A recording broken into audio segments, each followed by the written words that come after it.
કરેલા ભોગવવા પડે. કર્મ કોઈને છોડતું નથી. જેવું કરશો તેવું પામશો. આવા ઘણા બધા સૂત્રો સોશિયલ મીડિયામાં અત્યારના વાયરલ થયા છે અને આપણે એને સાચું માનીએ છીએ. તો શું શ્રીમદ ભગવદ્ ગીતામાં આ બધું લખ્યું છે કે કર્મ કોઈને છોડતું નથી, કરેલા ભોગવવા પડે, જેવું કરશો તેવું ભોગવશો? આ બધું શ્રીમદ ભગવદ્ ગીતામાં છે. આ શ્રીમદ ભગવદ્ ગીતા, આની અંદર 18 અધ્યાય અને 700 શ્લોક છે. એક પણ શ્લોકમાં, એક પણ અધ્યાયના કોઈ પણ શ્લોકમાં જો આવું બધું લખ્યું હોય કે કરેલા ભોગવવા પડે, કર્મ કોઈને છોડતું નથી, જેવું કરશો તેવું પામશો, એવું આમાં એક પણ શ્લોકમાં લખ્યું હોય તો તમે મને બતાવો, લાવો મારી પાસે એ શ્લોકને, એ અધ્યાયને, કે કયા અધ્યાયના કેટલામાં શ્લોકમાં આવું બધું લખ્યું છે. શ્રીમદ ભગવદ્ ગીતામાં એવું લખ્યું જ નથી. ભગવદ્ ગીતા ફક્ત એક જ સિદ્ધાંતને આધારે છે.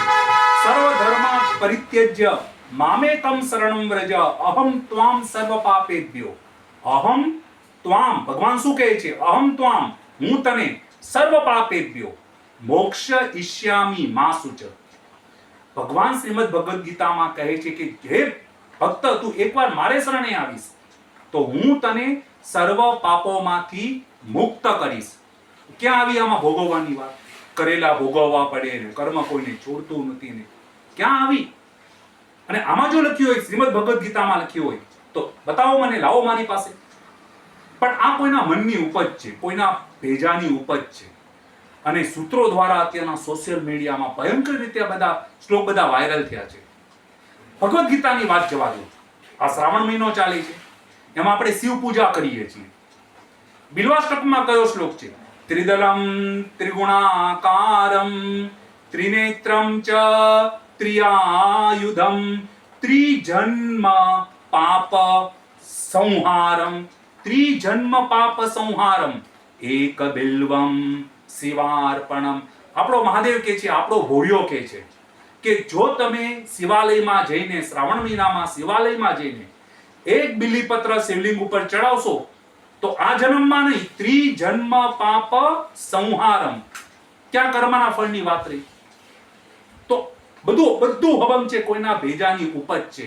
આપણા શાસ્ત્રમાં, આપણા વેદોમાં, આપણા ઉપનિષદમાં આવું ક્યાંય લખ્યું નથી કરેલું ભોગવવું પડે, કર્મ કોઈને છોડતું નથી, જેવું કરશો તેવું પામશો. આપણા શાસ્ત્ર, આપણા વેદ, આપણા ઉપનિષદ તો એમ કહે છે કે તમે મારે શરણે આવો, તમે તમારા પાપનો વિચાર નહીં કરો, એકવાર મારે શરણે આવો. ભગવાન કહે છે અહમ ત્વામ સર્વ પાપેભ્યો મોક્ષ ઈષ્યામિ મા શુચ. અને શ્રીમદ ભગવદ્ ગીતા તો કહે છે કે મા ફલેસુ કદાચન, કે કર્મ કેવું છે, સારું છે કે નરસું છે, એ કરવામાં પણ તું સ્વતંત્ર નથી અને એના ફળમાં પણ તું સ્વતંત્ર નથી. તું એકવાર મારે શરણે આવો ને હું જેમ કહું એ પ્રમાણે તું કર. આ શ્રીમદ ભગવદ્ ગીતા કહે છે. બાકી જો કોઈના ભેજાની ઉપજ હોય તો શ્રીમદ ભગવદ્ ગીતા મારી પાસે લાવો અને મને બતાવો.